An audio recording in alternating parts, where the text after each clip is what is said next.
فرماندار گشتی قصد مظلوم عبدی تکلدار جوینا دنابرا وان و دسلاتا شامده جه روشنامه از گاردیان را آخویه جوین باوی کی ارینی نرخاندیه دبیجه کو دو کمیته جبو دانستاندنین دنابرا هر دو آلیان ده هاتنا آواکرن و هر وکی ویجیتین زمان کو دستوردان دولتا ترکیه دیالوگا دنابرا شام وان ده آستانگ دکه.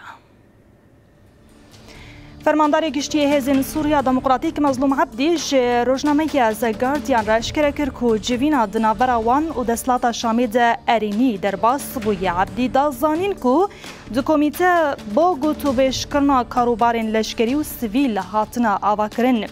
مظلوم عبدی دبیجه که دستوردان ترکیه دیالوگا دنابرا وان و شامه دا آستانگ دیگه. فرماندار قصد دبیجه که نیرین وان و شامه درباره پیواجویا و گوهز جعالی هرگولی و دمه و نمینه هون هر وکی گوت که گرک تبلیبونا ده کنگریان اجتماعی ده به شرط و مرجبن. عبدی دیار کرد که او دخوازن به هفره سبروجا سوریه دیار بکن و به هفره به بی ولاتی آوا بکن. آنجی وی ولاتی آوا بکن.